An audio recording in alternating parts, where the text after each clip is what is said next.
game in question is No Limit Texas Hold'em. Each player is dealt 2 cards face down. 5 cards are then dealt face up across the middle. These are community cards everyone can use to make the best 5-card hand. Thank you, Mike McDermott from Rounders, for that overly simplified intro to No Limit Texas Hold'em. Hey everybody, Mr. Unlucky here, and today we're going to learn how to play No Limit Texas Hold'em the real way. Stay tuned. So before we get started with the tutorial, let's take a brief look at the history of Texas Hold'em. Although poker had been played in America since the early 1800s, it wasn't until this good-looking guy, Blondie Forbes, came up with the idea of community cards. Until that point, most players had just played draw poker or various stud poker variations. Rumor has it that Blondie coined the name Hold'em, but it wasn't until the late 50s, early 60s that this man, the legend Amarillo Slim, and his friends created a poker-playing road crew in Texas and coined the name Texas Hold'em. Because of Hold'em's fast action and multiple betting rounds, also known as streets, it became one of the most popular forms of poker to be played in home games through the later part of the 20th century. Then, in 2003, this man, Chris Moneymaker, an accountant from the Midwest, changed the face of poker forever. In early 2003, Moneymaker had gone online to play poker, entered a $40 satellite tournament, and won his entry into the $10,000 buy-in main event at the World Series of Poker. And just like legend says, he went on to win it. Jesse May is a world-class poker commentator. In this quote from him, he tells us, "Poker is a combination of luck and skill. People think mastering the skill part is hard, but they're wrong. The trick to poker is mastering the luck." Well, I would definitely agree with most of that statement, but let's start with the basics and take a look at some of the things that will help you initially master the poker skill. Okay, so here's our chart of poker hands. You can see the best hand in poker is number 1, the royal flush, and that's ace, king, queen, jack, 10, all of the same suit. Very important, this all of the same suit. I can think of twice in my entire 30 years of poker that I've actually made a legitimate royal flush, once in the casino, once online. It's extraordinarily hard to make. Number 2 is a straight flush. That is any 5 cards sequentially suited. In this case, they show jack, 10, 9, 8, 7, but it can be 2, 3, 4, 5, 6, but they all have to be the same suit. I actually just made a straight flush for the first time in a long time last night in my home game, where I made a 3, 4, 5, 6, 7 straight flush and won the hand. They don't come around very often. 4 of a kind, probably see that a little more often, especially online. That's 4 of the same card. In this case, they show 9s, 4 9s and a king. It's interesting that they show 9s because pocket 9s, that means when you have 2 9s in your hand to start the hand, pocket 9s make quads, 4 of a kind, more than any other 2 cards in poker. Interesting tidbit there. And for this next hand, I got a full house. Thanks, Mike. Yeah, a full house. That's 3 of a kind and a pair. In this case, as we show 3 aces and 2 3s. The next is a flush, which is any 5 cards of the same suit. They are not sequential. If they were, they would be a straight flush. You do make flushes fairly often in the game of Hold'em. Slightly less valuable than the flush is the straight. That's any 5 cards in sequential order.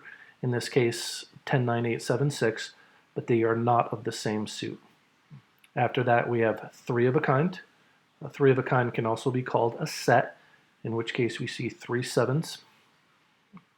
Below that, we have 2 pair, in this case, jacks and 5s. Next, we have 1 pair, which in this case is the aces. And then below that, just high card. We're showing King 8, Queen 2, 7. There's nothing else there except the high card, which is the king.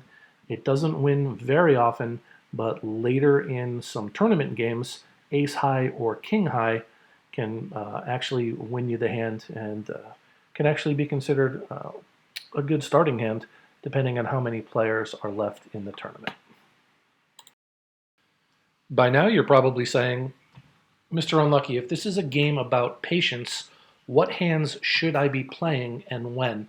Well, we have this top 10 starting hands for no limit hold'em, and this is a great place to start.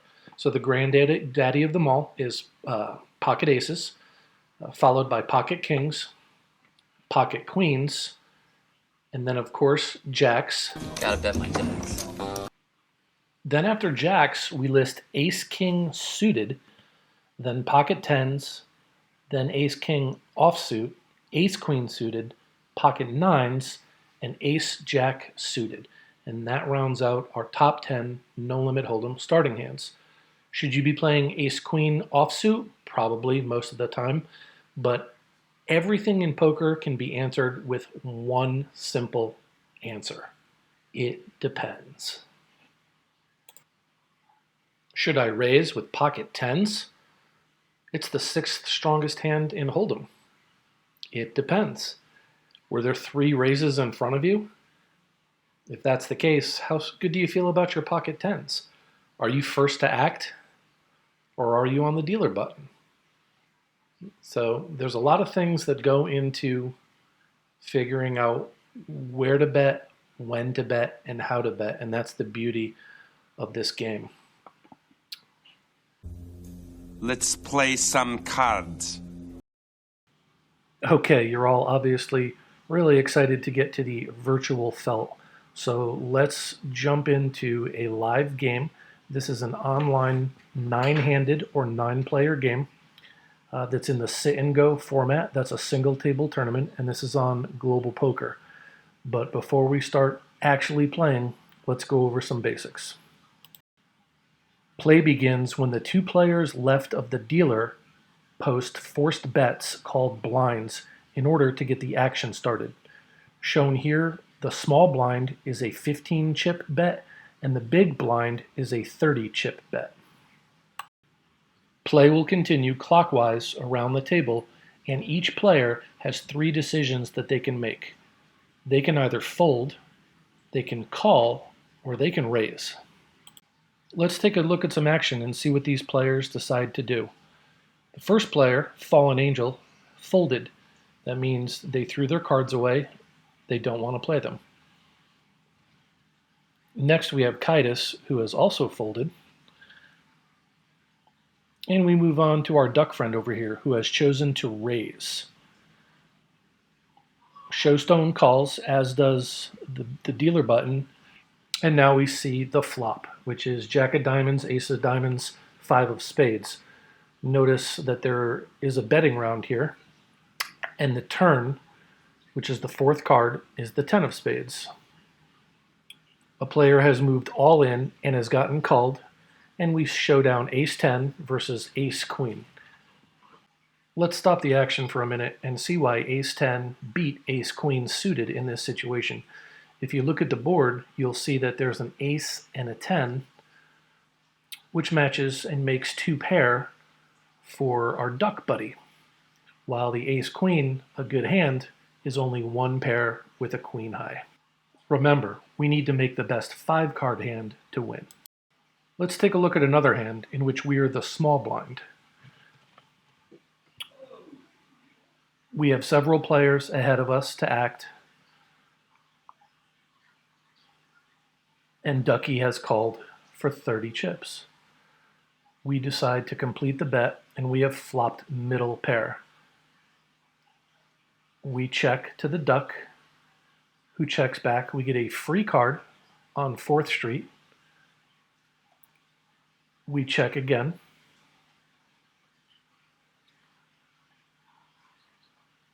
And now we have 2 bets in front of us, and we fold.